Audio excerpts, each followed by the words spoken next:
कितने महान व्यक्ति थे, उन्होंने कई लोगों की अवस्थी जी मदद की, चाहे वो उनके साथ काम करने वाले डोमेस्टिक हेल्प थी या किसी भी, बट वो कभी भी अपने बारे में पब्लिसिटी नहीं करते थे। एक राजेश खन्ना जी की फिल्म है जिसके अंदर में एक बड़ा अच्छा लाइन है, वो हर किसी पे एप्लीकेबल रहती है।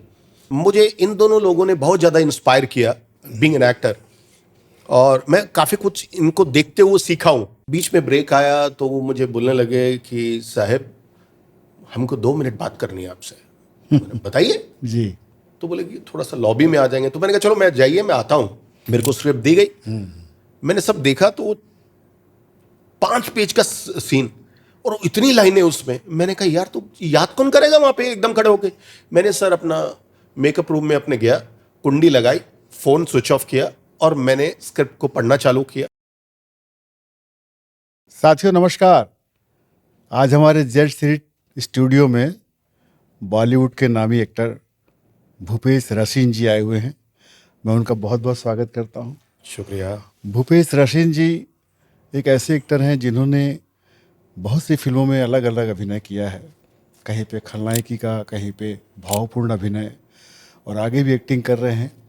राजस्थान की मूवी हो चाहे पंजाब की मूवी हो, आपने बेहतरीन अभिनय किया है और जनता ने बहुत प्यार दिया है आपको। भूपेश रसीन के साथ एक बड़ी बात और भी है कि super duper star Rajesh Khanna के वो सोल ब्रदर हैं। राजेश खन्ना जी के अंतिम समय में भूपेश जी हमेशा उनके साथ रहे, राजेश खन्ना जी का मनोबल बढ़ाते रहे। भूपेश जी की उपस्थिति से राजेश खन्ना जी को आत्मबल मिलता था। आज ऐसे कैरेक्टर को छत्तीसगढ़ की ज़मीन पर हम स्वागत करते हैं और कुछ बातें उनसे करेंगे। आशा करता हूं कि भूपेश जी की बातचीत आपको पसंद आएगी। तो भूपेश जी, एक लंबे समय बाद आपका छत्तीसगढ़ आना हुआ है और आप मुंबई फिल्म इंडस्ट्री में बहुत सक्रिय रहे एज ए विलेन के रूप में, हीरो के रूप में। तो ये यात्रा, ये जर्नी कैसे शुरू हुई आपकी और कैसे आप प्रेरित हुए फिल्मों की ओर आने के लिए? अवसी साहब, फिल्मों से नाता तो बहुत टाइम से था। यस, जिसे बोलते हैं कि ऑन स्क्रीन थोड़ा लेट चालू हुआ, क्योंकि मैं इतना सीरियस नहीं था एक्टिंग कैरियर को लेकर के। एक बार मैं एक रिकॉर्डिंग स्टूडियो में बैठा था, टी सीरीज़ के रिकॉर्डिंग स्टूडियो में बैठे थे, तो एक बहुत नामी सिंगर गा रहे थे। तो मैं उनको अप्रिशिएट भी कर रहा था क्योंकि उनकी आवाज़ में दम था। तो मैंने बोला, मेरे नेचुरल रिएक्शंस निकल रहे थे। तो कुछ लोग मैंने देखा है वो मेरे को वॉच कर रहे थे बड़े ध्यान से। तो बीच में ब्रेक आया तो वो मुझे बोलने लगे कि साहब हमको 2 मिनट बात करनी है आपसे। मैंने बताइए। जी। तो बोले कि थोड़ा सा लॉबी में आ जाएंगे। तो मैंने कहा चलो मैं जाइए, मैं आता हूँ। तो मैं मिला उनसे, तो उन्होंने मेरे को बताया कि एक फिल्म बना रहे हैं, टाइगर ऑफ राजस्थान। छोटी फिल्म है और हिंदी और राजस्थानी दोनों में कर रहे हैं। तो उसमें मुझे उन्होंने lead villain, main villain offer किया। तो पहले तो मुझे बड़ा ताजुब हुआ कि विलन कैसे सोच लिया इसने मेरे बारे में। तो वो बोले कि वो हमारी कहानी स्क्रिप्ट ऐसी है कि वो एक पॉजिटिव आदमी नेगेटिव में हो रहा है। तो मेरे को कहानी पसंद आई। तो लेकिन मैं बोला कि आप आ जाइए, आप आइए कल घर पे, थोड़ा सा नरेशन दे दीजिए, then we will take a call.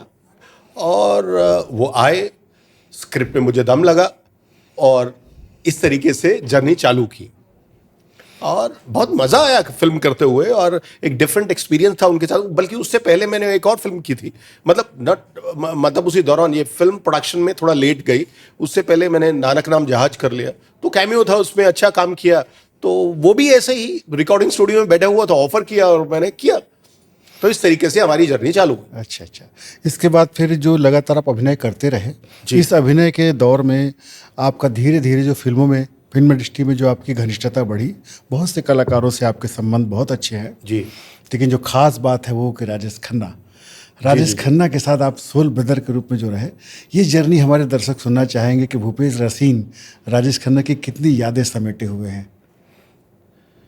Sir, Rajesh Khanna ji, the legend Rajesh Khanna ji, he was my soul brother. हमने ज़िंदगी के 22 से 25 साल इकट्ठे गुजारे हैं और दिन में 10 से 15 घंटे। तो उसको, मतलब मैं बोलूँगा कि इस पॉडकास्ट में, क्या मैं महीने के पॉडकास्ट में अगर मैं ही फीचर कर रहा हूँ आपको, तो भी एक्सप्लेन नहीं कर पाऊंगा, क्योंकि वो इतने बड़े व्यक्ति थे, जितने बाहर थे उससे ज़्यादा डीप डबल वो अंदर से थे। और ये मैं कह सकता हूं कि राजेश खन्ना को मेरे अलावा संपूर्ण रूप से कोई नहीं जानता। लोग उनको जिसके साथ उन्होंने अभिनय किया या जितना रिलेशन था जिसके साथ, काफी कुछ था उनके लिए, और वो उतने तक ही सीमित है। राजेश खन्ना को उसी एंगल से या उतनी लेवल से ही जानते हैं। But I am the only person in this earth, तो राजेश खन्ना जी को मैं चारों रूप से देख सकता हूँ, वो पर्सनल, व्यक्तिगत और professional, all the conditions. Rajesh Khanna ji इस एक नारियल की तरह थे। नारियल की तरह बाहर से सख्त और अंदर से इतने नरम, तो क्या बताऊं उनको। तो प्रतिभा तो आपको पता ही है, मैं कुछ बोलूंगा राजेश खन्ना जी के बारे में कि उन्होंने 15, 20, 25 सुपर डुपर हिट दी, गोल्डन जुबली दिए, तो मैं सूरज को मतलब रोशनी, एक लालटेन दिखाने वाली बात हो जाएगी। तो उनके बारे में बोलना बहुत डिफिकल्ट है। बहुत कुछ है उनके मतलब पर्सनल जीवन के अंदर में, जो व्यक्तिगत रूप से वो कितने महान व्यक्ति थे। उन्होंने कई लोगों की अवस्थी मदद की, चाहे वो उनके साथ काम करने वाले डोमेस्टिक हेल्प थी या किसी भी, बट वो कभी भी अपने बारे में पब्लिसिटी नहीं करते थे। आई थिंक ये सबसे बड़ा उनमें कमी थी। बोला नहीं, मैंने कर दिया, मेरे को एज ए इंसान करना चाहिए, वो मैंने किया। मैंने किसी पे कोई एहसान नहीं किया, तो इसलिए वो बोलते भी नहीं थे, ना प्रेस को, ना आई थिंक पब्लिक के अंदर में, और 5 लोगों के बीच में तो कभी भी नहीं। मुझे याद है भूपेश जी, राजेश खन्ना जी के अंतिम दिनों में जब वो दर्शकों को हाथ लहराकर उनका स्वागत कर रहे थे, आप उनके साथ खड़े थे जी। और जब उनकी शव यात्रा निकली, सारा देश आंसू बहाकर उनको देख रहा था, तब भी आप उनकी शव यात्रा में साथ थे जी। तो ये जो आपका लगाव था राजेश खन्ना जी के साथ, एक उम्र का अंतर तो था, आप उस उम्र के नहीं थे, तो ये संबंध कैसे बना रहा? सर, एक राजेश खन्ना जी की फिल्म है जिसके अंदर में एक बड़ा अच्छा लाइन है, वो हर किसी पे एप्लीकेबल रहती है, कि हर इंसान के अंदर एक ट्रांसमीटर होता है और दूसरा ट्रांसमीटर उसे कैच करता है। तो रिश्ता होना जरूरी नहीं है, खून का रिश्ता होना जरूरी नहीं है, आप कैसे वेवलेंथ मैच करती है किसी के साथ। सर, मैं वो हर चीज जानता हूं जो राजेश खन्ना जी के जीवन में घटी, as a success, as a failure और एज ए पर्सनल डिजास्टर्स और हैप्पीनेस, वो सब चीजें उन्होंने मेरे से वो शेयर किया जी। तो जब भी आपने बिल्कुल राइटली बोला कि 25 साल 30 साल डिफरेंस उम्र के अंदर में, लेकिन मैं उस उम्र के अंदर जो उनकी फिल्में हुई हैं उसके पीछे क्या है, I know everything about the same. तो काका जी और मेरा relation, it was like more than the blood relationship. हमने जिंदगी के मैं बोलूँगा कि सक्सेस, फेलियर और अच्छे दिन, बुरे दिन, दुख सुख इकट्ठा गुजारा है। और अगर बाय द वे मैं दिल्ली में हूँ, वो बंबई में है और मिलना नहीं हो पा रहा, तो वो फ़ोन पे कमी पूरी हो जाती थी। जो मैंने बोला कि हम 10 से 15 घंटे, तो वो फ़ोन पे पूरी हो जाती थी। तो वी वर अपडेटेड, क्योंकि वो आदमी जितना आपने ओहरा देखा है, ये दर्शक सारे जानते हैं जो उनका ओहरा है, उससे कहीं आचे, जैसे नींव बड़ी होती है, नींव अगर आपका 1 मंजिल इमारत है तो 2 मंजिल नीचे होती है, तो ये वो था राजेश खन्ना जो अंदर से इतना बड़ा था। और साहेब, मैं आपको एक बात बोलूंगा, जो इंसान अंदर से बड़ा नहीं होता ना, वो बाहर से बड़ा नहीं बन सकता। बहुत अच्छा, आपने सही कहा। तो वो शख्सियत के मालिक थे। और राजेश खन्ना को, जैसे मैंने बताया कि एक आधे घंटे, 40 मिनट, 1 घंटे के पॉडकास्ट में एक्सप्लेन करना बहुत डिफिकल्ट है। और आई थिंक मेरा जो बॉलीवुड कैरियर चालू हुआ, तो मैं ये बोलूँगा it is the blessings of mister Rajesh Khanna only, and उनकी ही ब्लेसिंग से ये कैरियर टेक ऑफ किया। और मैंने जो कुछ सीखा, बल्कि वो मेरे को बोला करते थे कि यार you are a very good actor, जो ये कर रहा है तो ये एक्टिंग ही है, but I was very natural. So I am lucky, आज की डेट में नेचुरल एक्टिंग को एक्सेप्ट किया जाता है। बिल्कुल। और आज नेचुरल एक्टिंग को बोलते हैं कि यही एक्टिंग है। तो I think this is a good thing which I have been doing. अच्छा भूपेश जी, एक जो प्रयास किया जा रहा है कि राज कपूर साहब, दिलीप कुमार साहब का लाहौर पाकिस्तान में भी उनकी जो बिल्डिंग थी उसको सहेजा जा रहा है, या उनकी यादों को सहेजा जा रहा है। राजेश खन्ना एक ऐसे सुपरस्टार हुए हैं, जन जन के दिलों में बसने वाले हीरो थे। क्या आपके विचार में ऐसा कुछ है कि उनकी भी कुछ यादें समेट कर रखा जाए, ऐसा म्यूजियम ऐसे कुछ बनाया जाए? सी जैसे आपने बोला कि उनकी यादों को समेट के रखना, तो कोई किताब, कोई म्यूजियम, कोई कुछ फिल्में उनको समेट के नहीं रख सकती। राजेश खन्ना बहुत बड़ा सब्जेक्ट है, इनसे बहुत ऊपर है जिसे मैं बोलता हूं। लेकिन ऑफ कोर्स मैं इस बात पे सहमत हूं कि कुछ ना कुछ, इंडिया गेट भी बना ना सर, वो तो अपने मतलब सैनिकों को और जो जिन्होंने किए सम्मान करे, तो इसलिए उनके लिए जरूरी है। तो I been discussing with few people, we are talking about film industry park, and we want to give बिल्कुल एक special aura, and he was the first superstar and phenomena of Indian film industry, not even the Bollywood. It's an Indian film industry's first superstar and which was phenomena. हम मकाऊ में थे, तो अमित जी ने उनको lifetime achievement award Amit ji से दिलवाया था। तो उन्होंने अपने जो उनकी स्पीच के अंदर भी बोला था कि जब मैं राजेश खन्ना के साथ फ्रेम में आया तब लोग मुझे पहचानने लगे। और राजेश जी आते थे और वो गाड़ी पार्क होती थी, तो गाड़ी की धूल से उस समय लड़कियां मांग भरा करती थी। तो वो बोलते थे कि यार हमारा वक्त कब आएगा जो उनकी टायर से मांग भर रही है। तो वो फिनोमिना राजेश खन्ना था। तो और लेटली उन्होंने मेरे को एक बड़ी अच्छी चीज बोली थी कि आदमी को सक्सेस एंड फेलियर, जो ऊपर है समय का चक्र है, जो नीचे है उसे ऊपर आना है, जो ऊपर आना है उसे नीचे आना ही आना है, उसे कोई नहीं रोक सकता। ये समय का चक्र है, जो ऊपर है उसे नीचे आना ही आना है। तो जो आदमी अपने माइंड को, अपने दिमाग को स्टेबल रखता है नीचे आते वक्त, वो सरवाइव करता है। तो वो उन्होंने बाखूबी दोनों पहलू को अच्छे से उन्होंने निभाया। और न्यू दिल्ली से मेंबर ऑफ पार्लियामेंट भी रहे। जैसे मैंने बताया आपको, राजीव जी चाहते थे कि वो मेंबर ऑफ पार्लियामेंट बने, तो वो एमपी भी बने। तो वहां पे भी उनका सिस्टम था, मैंने काम करा दिया, मुझे पोस्टर बैनर होर्डिंग नहीं चाहिए कि राजेश खन्ना ने कराया, क्योंकि उस आदमी ने जितना काम किया। मैं उनको कई बार बोलता था कि Kaka ji, you are not fit for the politics, क्योंकि यहां तो जब इतना करो तो इतना दिखाओ। इवन फिल्म इंडस्ट्री में भी आपने देखा होगा, मैं बोलना नहीं चाहता, नाम नहीं लेना चाहता, कि इतना करने के बाद इतना दिखाते हैं, और पॉलिटिक्स में तो और ज्यादा है। वो बोलते थे मेरा काम है ये, being a member of parliament, मैंने अपने एरिया के लोगों की सेवा करनी, मैं दिखाने के लिए बोर्ड क्यों लगाऊं, मैं पोस्टर क्यों लगाऊं, they know I have done it. तो आई थिंक लॉन्गर टाइम के लिए वो सर्वाइव इसलिए नहीं कर सके। तो मैं उनके लिए एक शेर अर्ज करूंगा। बिल्कुल, स्वागत है।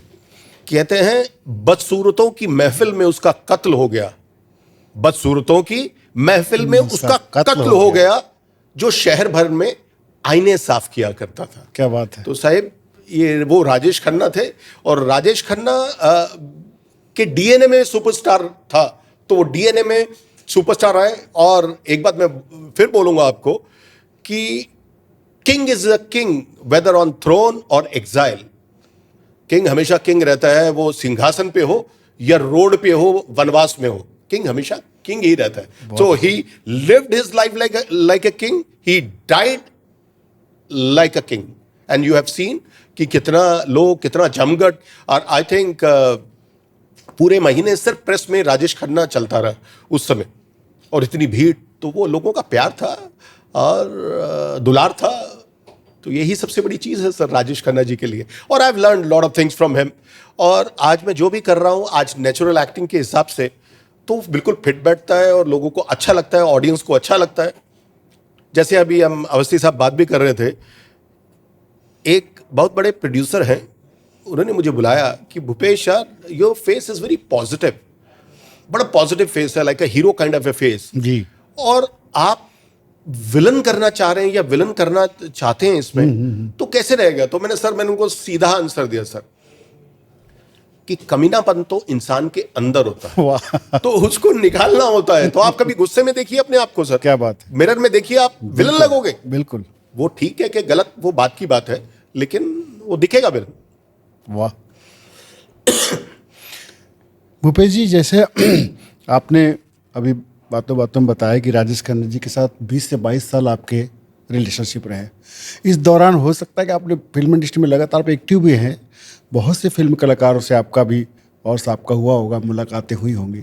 आज की तारीख में आपको कौन से कलाकार ने सबसे ज़्यादा प्रभावित किया, या अभी तक आप उससे जुड़े हुए हैं? सर, अगर मैं अपने फिल्म कैरियर के हिसाब से भी बोलूं, बहुत बड़े बड़े कलाकार हैं अभी, बहुत अच्छा काम कर रहे हैं। स्पेशली मैं अपनी ही कैटेगरी का बताऊंगा कि देखो, बॉलीवुड में सर फिटमेंट बहुत ज़रूरी है। बिल्कुल। अगर आप बॉलीवुड में हैं तो क्या कर रहे हैं और आपका क्या फिटमेंट है उस जगह के लिए, बहुत ज़रूरी है। तो जब मैंने ये सेलेक्ट किया कि ठीक है, I will do the villain, and मैं इंस्पायर्ड था प्राण साहब से और अमरीश पुरी साहब से। तो प्राण साहब मेरे को बहुत ज़्यादा इंस्पायर करते थे, लेकिन उस समय जो वक्त था डिफरेंट था। इवन अमरीश पुरी जी थे तब वक्त डिफरेंट था, लेकिन आज थोड़ा नेचुरल है। मुझे इन दोनों लोगों ने बहुत ज़्यादा इंस्पायर किया बीइंग एन एक्टर, और मैं काफ़ी कुछ इनको देखते हुए सीखा हूँ। ऑफकोर्स सबसे पहले तो मैं सीखा राजेश खन्ना जी से, और बट एक आप पर्टिकुलर लाइन में चल रहे हैं तो मुझे प्राण साहब ने और अमरीश पुरी साहब जी ने बहुत प्रभावित किया। और क्योंकि I can do the villain, I can do comedy, and I can do the character, which ये दोनों कलाकार वही कर रहे थे। अमरीश पुरी जी फॉलो कर रहे थे प्राण साहब को, और मैं उन दोनों को फॉलो कर रहा हूँ, जो वेरिएशन के साथ में। ये दो मुझे लोग बहुत प्रभावित करते हैं। अगर आज की बात करें तो लेटली इरफान खान साहब वॉज माई फेवरेट। जो नेचुरल एक्टिंग किस तरह से की जाती है और किस तरीके से अपने आप को डिलीवर किया जाता है, और इम्प्रॉम्प्ट होके कैसे सिचुएशन पे खेला जाता है, तो इरफान खान साहब मास्टर थे उसके अंदर में ना, और कि किस तरीके से वो लेके जा रहे हैं। अदरवाइज आप एक्टर्स की बात करें तो ढेर है sir. I am big fan of Shahrukh Khan. Shahrukh साहब से बहुत बड़ी मुलाकातें भी हुई। तो आज सब लोग काम अच्छा कर रहे हैं सर, जी जी, they are doing pretty well. But of course as far as I am concern, तो मैं अपनी लाइन में मैं प्राण साहब, अमरीश पुरी साहब और इरफान खान साहब और निसुद्दीन शाह, इन लोगों को ज़्यादा मैं अपने क्लोज समझता हूँ, और I would like to do something. 10% भी इनका कर पाऊँ तो मेरे लिए बहुत बड़ी बात होगी। फिल्म एक्टिंग में जैसा आप लगातार एक सक्रिय हैं भूपेश जी, जी। तो बोकाडिया जी से भी आपके बहुत अच्छे संबंध रहे, और जी, जी, जी। अभी कोई नया प्रोजेक्ट कर रहे हैं? जी, बोकाडे जी बहुत महान प्रोड्यूसर डायरेक्टर हैं, और उनके साथ खड़े होने में मेरा सौभाग्य होता है। तो एनीवे, मैंने उनके साथ में किया, उनकी प्रोडक्शन कंपनी के अंदर मैंने किया। एक वेब सीरीज थी सरदार द गेम चेंजर, तो मैंने एक बहुत महत्वपूर्ण भूमिका निभाई। मज़ा आया उनके साथ काम करके। वो दूरदर्शन पे भी अवेलेबल है और दूसरे एक OTT में भी उन्होंने डाला है। अभी रिसेंटली मैं उनकी एक वेब सीरीज़ कर रहा हूँ। वो टीवी सीरीज़ होती है, वेब सीरीज़ वो डिसाइड करेंगे जी। संस्कार करके। तो उसका कुछ पोर्शन तो शूट हो गया है, कुछ होना है, और उसके बाद में फिर वो टेकअप करेंगे कि कहाँ देना है, किस जगह पे देना है उसको। लेकिन मैं उनके बारे में बताना चाहूँगा, जी जी, बोकाडिया साहब के बारे में। तो मैं कुछ कोट अनकोट नहीं करूँगा कई चीज़ें बीच में से। तो उसके अंदर में उन्होंने बोला कि भूपेश, आप ये रोल कर रहे हो और आपको ये करना है, और बहुत पावरफुल रोल है और आपको करना है और आप ही करोगे। तो मैंने ठीक है सर, मैं करता हूँ आपके लिए। और बोकाडिया साहब से बहस करने की जरूरत नहीं। देखो, वो आदमी जिसने अमिताभ बच्चन, राजेश खन्ना, अब शाहरुख खान, सलमान खान, कोई ऐसा एक्टर नहीं है, अक्षय कुमार और अजय देवगन, जिसके साथ उन्होंने काम नहीं किया, रजनीकांत। तो मेरा बोलना अच्छा नहीं लगता। ठीक है सर, मैं करूँगा, आप जो बोलोगे करूँगा। तो मैंने उनके असिस्टेंट को बोला कि साहिब, मेरे को स्क्रिप्ट दे दो, मैं ज़रा फर्स्ट डे ऑफ शूट। अरे सर, आप पहुंचो, मैं देता हूं सर। मैं ठीक है सर, मैं वहां पहुंच के शूटिंग के टाइम, अरे सर आप कॉस्ट्यूम पहने तो मैं दे दूंगा सर। अरे मैंने कहा साहब यार दे ना यार, पट सीन में क्या करना है पता होना चाहिए ना यार आपको। अरे सर आप सिर्फ मेकअप करेंगे तो मैं एकदम बस देता हूं ना आपको, बस दे रहा हूं। बोकाडिया साहब साथ साथ लिखते हैं और चेंज करते हैं। तो मैं थोड़ा सा, मेरे को अच्छा नहीं लगा। मैं बोला व्हाट इज दिस यार, अगर वहां पे इतने एक्टर के अंदर खड़े होके मैं क्या करूंगा। मैंने कहा कोई डायलॉग भी है कि नहीं उस सीन में, मेरे को बता दे, फिर मैं अपना टेंशन नहीं लूंगा, सिचुएशन ही बता दे। तो हाँ, बट उसके बाद में ऊपर शूटिंग फ्लोर पे गया तो मैंने बुखाड़ी जी के सामने बोला, यार स्क्रिप्ट दे रहा है कि नहीं दे रहा, क्या कर रहा है मैंने? तो बुखाड़ी जी ने बोला, स्क्रिप्ट दो स्क्रिप्ट दो। मेरे को स्क्रिप्ट दी गई, मैंने सब देखा तो 5 पेज का सीन और इतनी लाइनें उसमें। मैंने कहा यार तू याद कौन करेगा वहां पे एकदम खड़े होके। मैंने सर अपना मेकअप रूम में अपने गया, कुंडी लगाई, फोन स्विच ऑफ किया और मैंने स्क्रिप्ट को पढ़ना चालू किया, बिल्कुल सीन को पढ़ना चालू किया। और मैंने बोला कि यार जब तक मैं ये पूरा समझ नहीं लूंगा और थोड़े डायलॉग्स को खुद याद नहीं कर लेता तब तक मैं खोलूंगा नहीं। एनीवे, मैं याद करके रेडी होके मैंने पैकअप किया। मैंने चलो भाई ये तो पैकअप हो गया, चलो अभी शूटिंग फ्लोर पे चलते हैं करने। तो बुखाड़ी, भूपेश ये आप उसके बाद आपकी बारी है तो आपके, ठीक है। तो सर मैं वहाँ पे पहुँचा, वो आदमी इतना महान आदमी है जिनसे मैंने काफ़ी कुछ सीखा है उनसे। तो बोले कि भूपेश आप ऐसा करोगे, ऐसा करोगे, ये करोगे, ये बोलोगे, ये बोलोगे, वो बोलोगे। अब इतने लोग सेट पे होते हैं, आप कुछ बोल नहीं सकते जी। तो मैंने कान पे जाकर बोला, सर वो स्क्रिप्ट तो कुछ और है। अरे स्क्रिप्ट को डस्टबिन फेंको, जो मैं बोल रहा हूँ वैसा करो। तो स्क्रिप्ट चेंज, यू टर्न हो गया। हाँ यू टर्न हो गया। अब मेरे लिए बहुत बड़ा ये चीज़ था कि हम, क्योंकि देखो सर एक मास्टर शॉट लेते हैं, फिर उसके बाद क्लोजअप लेते हैं, तो डायलॉग्स लाइनें सेम होना चाहिए। तो मैंने कहा सर मैच कैसे करेगा? कहता मैं मैच करा दूंगा, तू चिंता मत कर। तो सर तो फाइनली जब हुआ तो उन्होंने सबसे ज़्यादा अप्रिशिएट किया कि यार बड़ा परफॉर्मेंस और बहुत बढ़िया किया आपने, और काम करने को उनके हिसाब से सीखा सर। तो every day is a learning day, और आपने आदमी को तो खुला ही रखना चाहिए अपना दिमाग, दिल, और काफ़ी चीज़ें सीखने के लिए। तो we are doing that. Chhattisgarh में हमारे मित्र ललित अग्रवाल जी ने ये स्टूडियो डाला है, जी जी जी जेड सीरीज, जी। और मुंबई में भी वो रहते हैं, मुंबई आना जाना रहता है, और वहाँ जो वो रहते हैं तो वहाँ भी वो कलाकारों के साथ घिरे रहते हैं जी। आपका संबंध ललित भैया से कैसा रहा और कैसे छत्तीसगढ़ आना हुआ, आप बताना चाहेंगे? सर ललित जी मेरे बहुत अच्छे मित्र नहीं बोलूँगा, वो मित्र से भी बढ़कर हैं, और एक मेरे लिए फादर फिगर हैं। He is a gem of a person. जैसे मैं हमेशा बोलता हूँ, जब तक आदमी अंदर से बड़ा ना हो, बाहर से बड़ा नहीं बन सकता। वो आदमी अंदर से बहुत बड़ा है जी। तो इसलिए मेरी बहुत अच्छी बनती थी उनसे। म्यूजिक के बारे में भी बात करते थे, क्योंकि कुछ समझ है म्यूजिक की हमको भी, क्योंकि भाई को भी थी। वो गाने रिकॉर्ड करते हैं अभी लगातार। हाँ, मैं रेगुलरली, मैं सिटिंग में भी बैठा हूँ उनके साथ में, बॉम्बे के अंदर भी, मुंबई में भी हम लोग बैठे हैं, और मैंने सुनता है, और बड़े अच्छे सिंगर भी हैं, और छत्तीसगढ़ की आन बान शान है, इंडस्ट्रियलिस्ट तो हैं ही, और सबसे बड़ी बात एक अच्छे सिंगर हैं, एक अच्छे कलाकार हैं, और मैं हमेशा उन्हें इंस्पायर करता हूँ कि उन्हें फिल्म प्रोडक्शन में आना चाहिए, और वो कर सकते हैं, उनमें दम है, वो कैलिबर है, और वो कलाकारों को समझते हैं और स्क्रिप्ट को समझते हैं। तो आई थिंक लेटर और sooner he will come into the film production. क्या है सर, वो यहाँ पे अभी छत्तीसगढ़ के कलाकारों को प्रमोट कर रहे हैं जी। इस स्टूडियो के माध्यम से हमारे छत्तीसगढ़ के फोक कलाकार काफ़ी आ रहे हैं जी, और स्टूडियो में रिकॉर्डिंग हो रही है। मुझे ऐसी जानकारी मिली है भूपेश भैया कि बेटा आपका हर्ष जो है जी, बहुत एक्टिव है फिल्म में, तो आप डायरेक्शन की लाइन में उसको डाले हैं, कैसा क्या विचार है उसका, आगे का प्लान? और अच्छी पिक्चर डायरेक्ट कर रहा है as a associate director. See sir, I think ये इंस्पायर्ड राजेश खन्ना जी से था कि he used to stay with Rajesh Khanna ji only. Aashirwad में ही रहता था वो पहले, तो उनकी डेथ तक, राजेश खन्ना जी की डेथ तक वहीं से कराता था। तो yes, he is a associate director. He has done the films like Rowdy Rathore, Ramaiya वत्सवैया, बॉस, एक villain, Padmaavat, Housefull 4, Coolie number 1, और भी कुछ समय से वो एज ए एसोसिएटेड है as a creative producer with Endemol, और definitely would like to direct the film, जो अपने स्क्रिप्ट पे काम कर रहा है, और ज़रूर होगी, ऊपर वाले ने चाहा तो, और अच्छे से होगी। और आई थिंक ये भी वो चाहते थे Rajesh Khanna ji, he should be in the film industry, और बट वो बिल्कुल क्लियर था। वो 17 साल की उम्र में बॉम्बे आ गया था, मुंबई में आ गया था, दिल्ली से, और वो पढ़ाई करके is done the graduation in cinema, ऐसे नहीं। और वो राजेश खन्ना जी ने प्लान किया था कि नहीं, उसे सिनेमा में ही ग्रेजुएशन करानी है, और उसके बाद उसकी मर्जी क्या करना है। तो ही वॉज वेरी क्लियर कि मुझे डायरेक्टर बनना है। और वो जेपी दत्ता साहब से बहुत ज़्यादा इंस्पायर था, और बॉर्डर आई थिंक उसने 50-100 बारी देखी होगी बॉर्डर, तो मतलब बहुत ज़्यादा इंस्पायर्ड था जेपी दत्ता साहब से।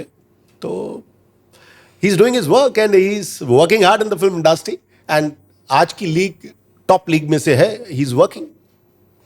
आप एक्टिंग में ही रहे लगातार, जी। एक्टिंग के प्रति जुनून है आपको जी। तो क्या बेटे के साथ डायरेक्शन में जाते हैं? कभी कभी प्रोड्यूसर का कुछ विचार है? सर अगर मैं देखूं, वो बड़े प्रोडक्शन के साथ काम कर रहा है सर, बड़े बड़े प्रोड्यूसर्स के साथ उसने काम किया है, मतलब बड़े बड़े प्रोडक्शन हाउस के साथ वो काम कर रहा है। जैसे मैंने फिल्मों के भी नाम बताया आपने, जैसे साजिद ने डैड वाला हो, पूजा हो, तो काफ़ी लोग बड़े बड़े लोगों के साथ कर गए थे। मैं उसे अफोर्ड नहीं कर सकता as a producer, but I am मेरे मेरे मेरे दिमाग में बिल्कुल क्लियर है कि I want to act not produce, but of course he is going to direct. तो ये बिल्कुल क्लियर है कि वो डायरेक्टर ही बनना उसको, और डायरेक्ट ही करेगा आगे, एज ए इंडिपेंडेंट डायरेक्ट करेगा। और मैं एक्टर हूँ, एक्टर की तरह ही रहूँगा, परफॉर्मर की तरह ही रहूँगा। हाँ, अगर वो मुझे कुछ रोल ऑफर करता है, मुझे समझ में आएगा कि मेरे लायक ठीक है, तो मैं ज़रूर करूँगा, और अगर समझ में नहीं आया तो नहीं करूँगा। वाह। मैं ये बोल रहा था भूपेश भैया, एक और दर्शकों की जिज्ञासा थी कि रीजनल फिल्में तो आप करते हैं, क्या छत्तीसगढ़ी फिल्मों को किसी को देखा है आपने? कुछ ऐसा कोई जानकारी है? सर मैं खाली बॉलीवुड में ही फिल्में कर रहा हूँ, लेकिन कई लोग हिंदी और लोकल लैंग्वेज दोनों में करवाते हैं। जैसे टाइगर ऑफ राजस्थान उन्होंने हिंदी और राजस्थानी में भी कराई। तो सेम नानक राम जहाज है, उन्होंने हिंदी में भी किया और पंजाबी में भी किया जी। तो ऐसे अब काफ़ी बॉलीवुड के प्रोड्यूसर्स हैं जो दोनों अपनी एक होम ग्राउंड लैंग्वेज की करते हैं, और एक हिंदी तो होती है क्योंकि बीइंग इन बॉलीवुड। तो बीइंग अ पंजाबी तो मेरे लिए बड़ा इजी होता है पंजाबी बोलना। जैसे ये राजस्थानी में मेरे लिए चैलेंज था राजस्थानी बोलना, और क्योंकि हम लोग दिल्ली से बिलोंग करते हैं तो इन्फ्लुएंस आता है आपके पास, हिंदी, हरियाणवी, राजस्थानी जी। और यूपी तो है ही, जी। तो बखूबी निभा लेते हैं सर उसको। और जहाँ तक रही छत्तीसगढ़ी फिल्म का, मैंने फ्रैंकली स्पीकिंग बोलूँगा कि मैंने नहीं देखी अभी तक कोई फिल्म, और ये मेरा मिसफॉर्चून है, देख नहीं पाया, लेकिन मैं उसको ज़रूर देखूंगा सर। और मैंने सुना है कि actors, producers, directors, they are doing very well in Chhattisgarh language में, और बड़ा अच्छा कर रहे हैं। और आपके यहाँ तो अगर छत्तीसगढ़ और मध्य प्रदेश रीजन में देखें तो काफ़ी लोग बॉलीवुड में भी काम कर रहे हैं। तो आई थिंक छत्तीसगढ़ सरकार को भी कुछ फिल्म बोर्ड बनाना चाहिए, जैसे अब हर कोई स्टेट्स में किया जा रहा है, चाहे वो यूपी हो, चाहे राजस्थान हो, तो ऐसी हर इवन उत्तराखंड में हो। तो I think I request the honourable chief minister of Chhattisgarh to have a film promotion board, और उसके अंदर में अच्छे लोगों को ले जो क्रिएटिविटी से जुड़े हैं, फिल्मों से जुड़े हैं, लोकल लोगों को ले, और कुछ बाहर एक्सपर्ट्स भी लीजिए, ताकि उससे इंडस्ट्री को बूस्ट मिलेगा, क्वालिटी भी सुधरेगी, वो अच्छी क्वालिटी सुधरेगी। और यहाँ पे अगर आप एक सरकार अगर स्टूडियो वगैरह कुछ बोर्ड बना के करती है, तो एक सरकार की एडिशनल आमदनी भी होती है। और यहाँ पे अगर स्टेट के अंदर सब्सिडी देके बॉलीवुड या फिल्मों को भी बुलाएंगे, तो एक सरकार का एक फिल्म टूरिज्म में एक अच्छा पैसा कमाने का सोर्स बन सकता है। अभी सर मुंबई फिल्म इंडस्ट्री और साउथ की फिल्में, जी, साउथ की जो प्रोडक्शन कंपनियां हैं, काफ़ी अच्छा साउथ का काम हो रहा है जी। आपको साउथ से भी कोई ऑफर आया क्या? जी सर, मैं डिस्कशन स्टेज पे हूँ, और बड़ी फिल्में हैं, 2-3 बड़ी फिल्मों पे मैं बात कर रहा हूँ।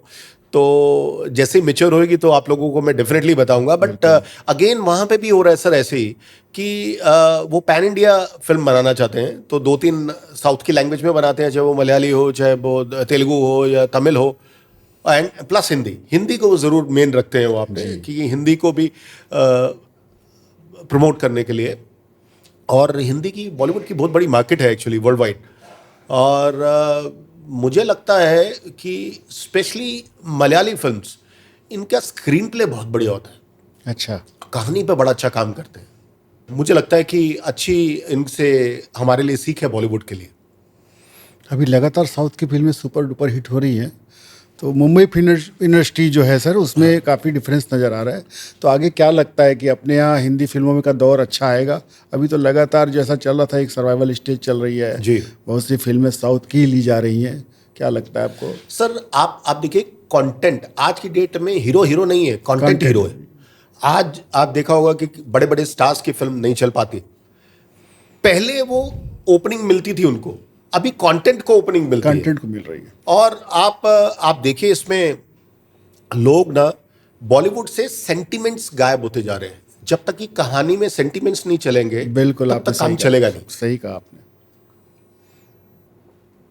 अभी आरआर देख लीजिए, आरआर की बात कीजिए, आरआर सुपर हिट थी, क्या स्टोरी थी? एक बच्ची है, वो घर से निकल गई, उसे उठा के ले गए और उसी के वापसी लाने की सीक्वेंस है। बट क्या स्क्रीन प्ले, क्या क्या Sentiment बढ़िया जोड़ के रखा बच्ची के इमोशंस के साथ। बॉलीवुड में कुछ टाइम से मेरे को लग रहा था कि हमने हॉलीवुड को बहुत ज़्यादा कैच कर लिया और अपने यहाँ जो सेंटिमेंट हिंदुस्तान का और भारतवर्ष का, हम लोग सेंटिमेंट्स को बहुत मानते हैं। कोई भी रिश्ता हो, भाई बहन, दोस्त, पड़ोसी, और उन रिश्तों की बहुत हम हिफाजत करते हैं, तवज्जो देते हैं उनको, और बहुत प्यार से नवाजते हैं। मुझे लगता है कि फिल्म्स को, बॉलीवुड फिल्म्स को, वो सेंटिमेंट्स को पकड़ के रखना चाहिए अगर आगे बढ़ना है। फैमिली ड्रामा भी काफ़ी पसंद करते हैं लोग। हाँ, फैमिली ड्रामा, बट सर मैं ये बोलता हूँ कि सेंटिमेंट्स कैसे कैच करते हैं, तो सबके अलग अलग जॉनर है। बिल्कुल। तो सर, और आज ये नहीं है कि स्टार होगा तो चलेगी। सर अब मैं एग्जांपल देता हूँ, मंजूमन बॉयज मलयाली पिक्चर थी, अभी वो हिंदी विंदी सब में अवेलेबल है, आप मिल सकती है आपको कहीं। सर 1 करोड़ में भी फिल्म नहीं बनी वो, और वो फिल्म ने 200 करोड़ से ज़्यादा बिजनेस किया। क्या बात है। अब वो एक छोटी सी मलयाली फिल्म थी, तो कंटेंट जबरदस्त था, सब नए एक्टर थे, और क्या परफॉर्मेंस दी उन लोगों ने।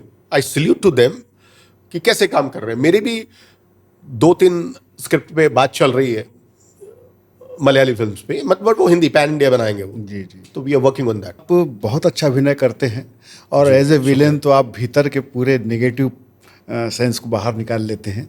और ये एक्टिंग जो आपकी इतनी खूबसूरत अंदाज में होती है, जनता बहुत इसकी तारीफ करती है। क्या आपने कहीं से ट्रेनिंग ली है एक्टिंग की? सर मैं आपसे कुछ सवाल मैं भी पूछना चाहता हूं। राज कपूर ने कहीं से एक्टिंग सीखी?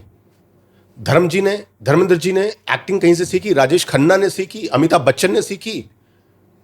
सर ये एक्टिंग, ये खुद बंदा अपना सीखता है। जिंदगी की पाठशाला सबसे बड़ी पाठशाला होती है। तो आपको सिखा के, ट्रेन करके नहीं होता, वो आप सीखते हैं। तो हमने जिंदगी की पाठशाला से सीखा है और लोगों को देखते हुए सीखा है, और डूइंग वेरी वेल सर। इसीलिए सहजता से आप उस एक्टिंग को करते हैं। और आपने एक बातों बातों में अच्छी बात कही कि स्टारडम नहीं चल रहा है आजकल, और डाउन टू अर्थ जो आदमी, आम आदमी का अभिनय कर रहा है, उसी की जनता तारीफ कर रही है। आपसे बातचीत करके बहुत अच्छा लगा भूपेश जी। और दर्शकों में आशा करता हूं कि भूपेश राशिन जी जो छत्तीसगढ़ में आज आए हैं, हमारा सौभाग्य कि हम उनके साथ बैठ के कुछ बातचीत कर सके। मैं आशा करता हूं कि हमारी बातचीत आपको पसंद आई होगी। हमारे चैनल को सब्सक्राइब करिएगा और अपने सुझाव से हमें अवगत कराइएगा। आप सबका बहुत बहुत धन्यवाद। भूपेश जी, आपका भी फिर से बहुत बहुत धन्यवाद। इससे पहले कि हम आप प्रोग्राम खत्म करें, तो मैं ये कहूंगा, बिल्कुल। मुझे इसका गम नहीं कि बदल गया है जमाना, मुझे इसका गम नहीं कि बदल गया है जमाना, मेरी जिंदगी है तुमसे कहीं तुम बदल ना जाना। क्या बात। शुक्रिया साहब। वाह वाह, बहुत बहुत धन्यवाद।